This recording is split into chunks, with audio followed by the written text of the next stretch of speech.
Hi. I am 45 years old. I know, I look amazing, thank you. I am 45 years old, and I have never once unselfconsciously held hands with a lover in public.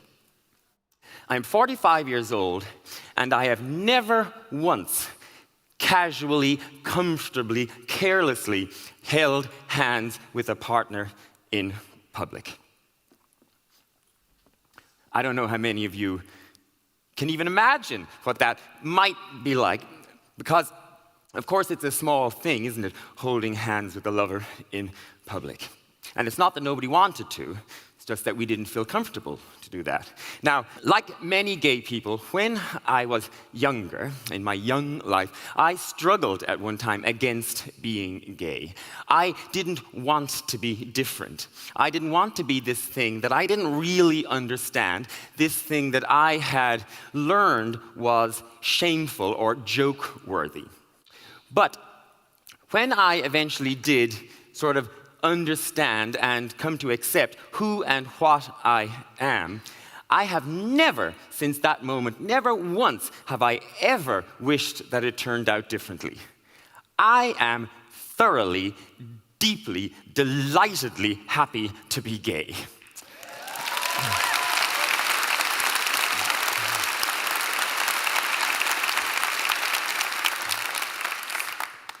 It suits me.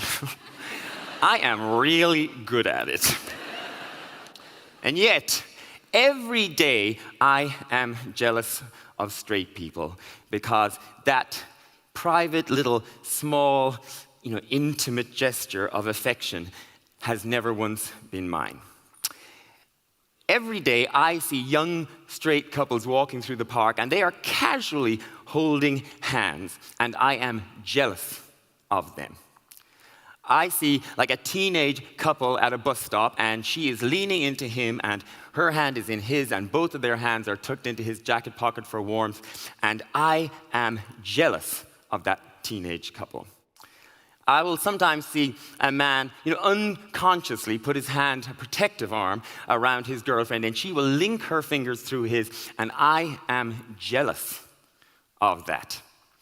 Maybe you're on Grafton Street and you'll see an older lady and she gestures to draw her husband's attention to something in the window, and without even thinking, he just takes her hand and they stand there peering into the window discussing whatever it is that drew their attention, and their hands are just carelessly joined together, and I am jealous of that.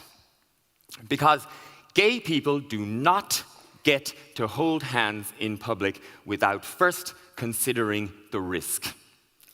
Gay people do not get to put an arm through another arm or put a hand on a boyfriend's waist without first considering what the possible consequences might be.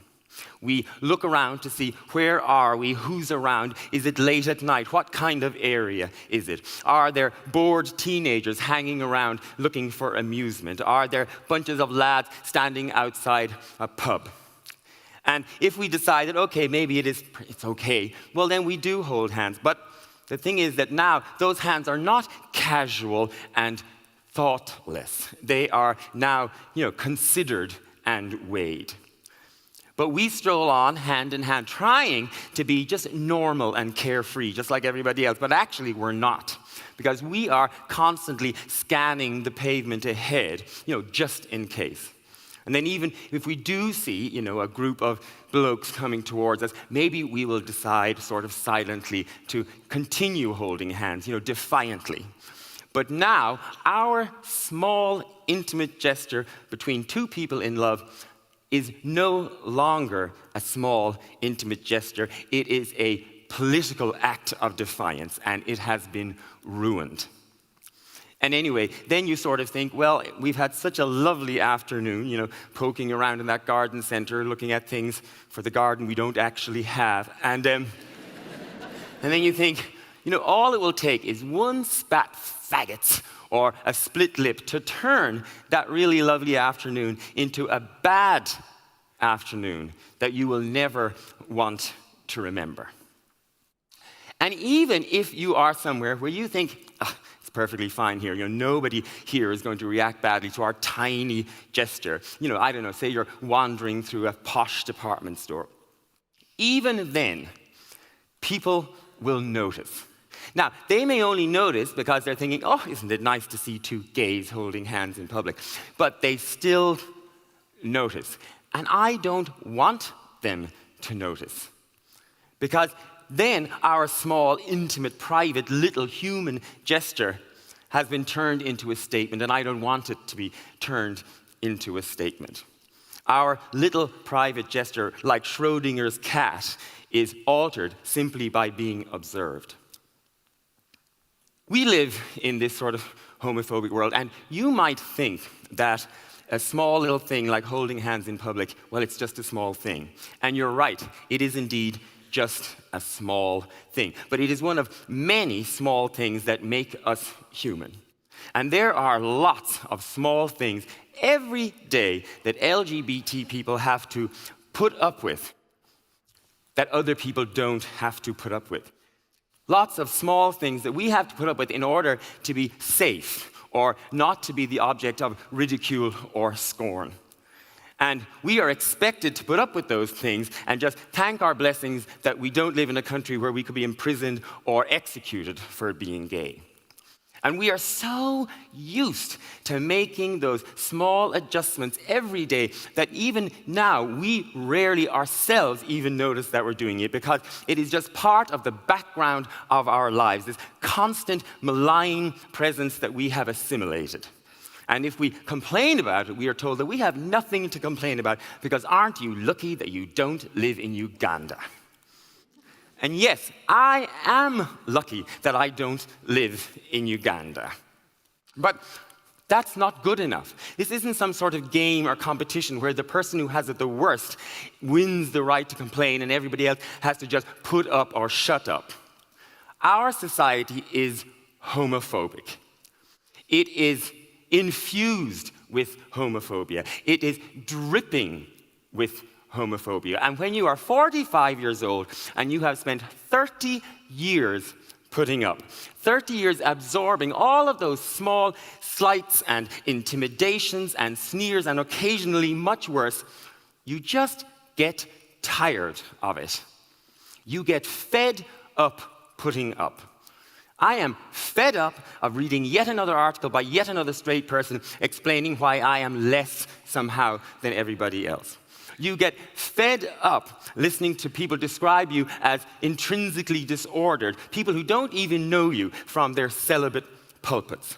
You get fed up of the scrawled graffiti, and you get fed up of people sneeringly describe things as gay. You get fed up of steeling yourself to pass by the Saturday night drunks hoping that they won't notice you. And you get fed up of people using their time and energies and talents to campaign against you being treated just like every other citizen.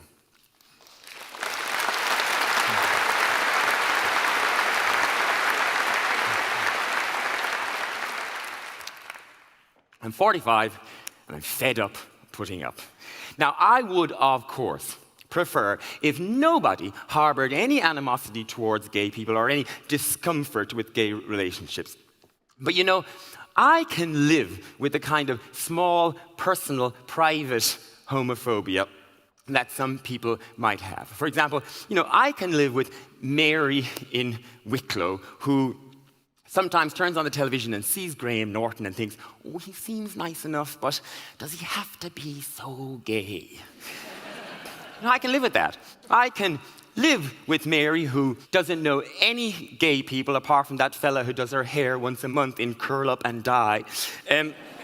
Mary, whose only knowledge of gay people and our relationships comes from what she has gleaned from schoolyards and church and Coronation Street. I can live with that. Now, I would be happy to sit down on the sofa and watch Coronation Street with Mary. I would be happy to have a cup of tea with her and discuss with her why she feels a little uncomfortable with gay relationships. And I would hope that Mary would change her mind. I would hope that she would meet more gay people and find out pretty quickly that we are just as ordinary, just as nice, or just as annoying as all of you people are. And I would hope that she would change her mind for her own sake as much as anybody else's, because gay people are just as capable of bringing goodness into Mary's life as anybody else. And of course, we could help her with the decorating.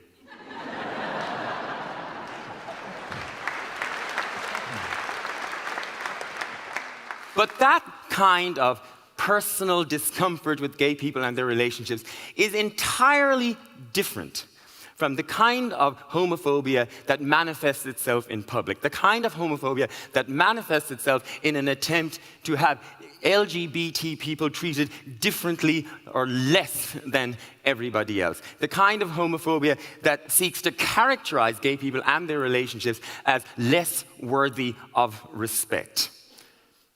That kind of homophobia I do have a problem with, and I think gay people should be allowed to call it when they see it, because it is our right to do so.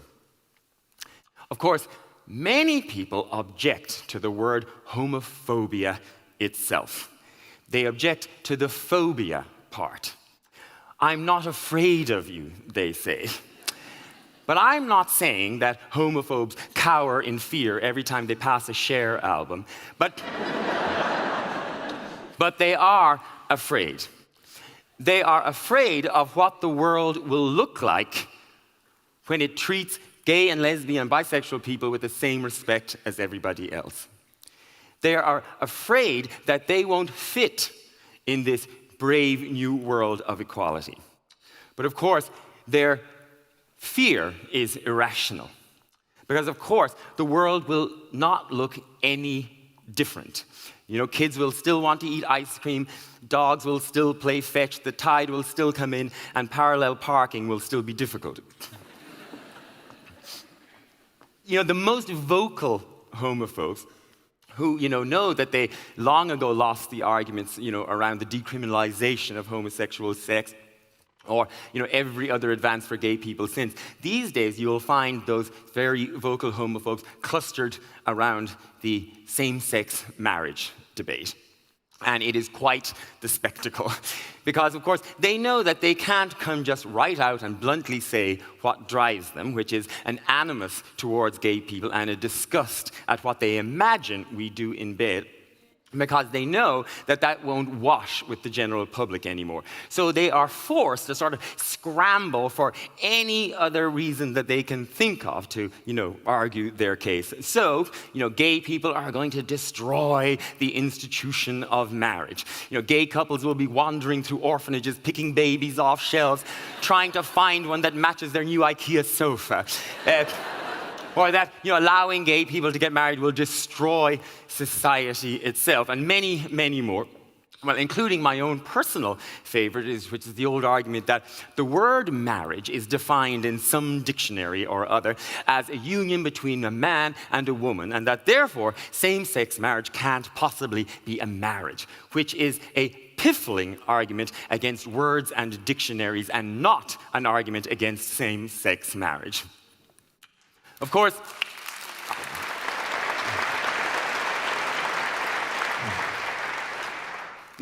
the other real driver of homophobia, and you can all clutch your pearls here because I'm going to go here, is a disgust with gay sex. In particular, with gay male sex. The poor old lesbians just get caught in the homophobic crossfire, guilty by association. Because what they really don't like is anal sex, sodomy, buggery. And they assume that that is all we do. They feverishly imagine that we spend all day jumping around buggering each other. I mean, they obsess on it. And in fact, what they actually do is reduce us down to this one sex act, whether or not we do it at all. Because we are not regular people with the same hopes and aspirations and ambitions and feelings as everyone else. We are simply walking sex acts. Now, earlier this year, I was invited to take part in the St. Pat's for All parade in Queens in New York. Now, it is a really lovely, charming grassroots event in Queens, which was set up in response to the ban on gay groups marching in the famous Manhattan St. Patrick's Day parade. Now, in that Manhattan St. Patrick's Day parade, any Irish group who wants can march. Irish policemen can march, Irish firemen, Irish footballers, Irish community groups, Irish volleyball teams, Irish book clubs. Any Irish people who want have a good shot at being allowed to march in that parade, except for Irish gays. Because as far as the organizers of that parade are concerned, gays are nothing more than walking sex acts, and there is no place for buggery in their parade. Now, I actually saw a small documentary once about one of the leaders of the organizers of that parade. They are the Ancient Order of Hibernians, and they're like a Catholic Orange Order. They dress the same and everything. And in the documentary, he was a nice owl fella, and he had this lovely wife, and they seemed very happy together. And when I looked at them, I saw this life lived together. And I imagined that if I asked him about their life together, that he would remember, the first time they met. He would remember how nervous he was on their first date together and how proud he was when he turned and saw her coming up the aisle in that dress that she had fretted over for so long. And I imagined that if I asked him, he would remember that phone call to say that she had gone into labor and the dash across town, and the other time when she went so far past her due date that she promised she would bounce up and down on a trampoline until the baby bounced out of her, and how they laughed so hard about that. And I imagine he would remember other occasions, like when their youngest broke his arm and cried all the way to the hospital, and that other time when she was sick and he could not sleep alone in the empty bed, and so in the middle of the night he got up and went back to the hospital even though he knew they wouldn't let him in to see her at that hour. I imagine that he would remember all of those things and many more, all of the small things that go up to making a relationship and making a person a person. And when I looked at him, I imagined all of those things too. But when he looks at me, he doesn't see me that way. He doesn't see gay people that way. To him, we are just sex acts, and there is no place for sex acts in his parade. I am 45 years old, and I am fed up putting up, so I'm not anymore. I'm 45 years old, and I'm not putting up anymore because I don't have the energy anymore. Putting up is exhausting. I am 45 years old, and I'm not putting up anymore because I don't have the patience anymore. 45 years old. I was born 6 months before the Stonewall riots, and you have had 45 years to work out that despite appearances, I am just as ordinary, just as unremarkable, and just as human as you are. I'm 45 years old, and I am not asking anymore. I am just being. Human being. Thank you for your time.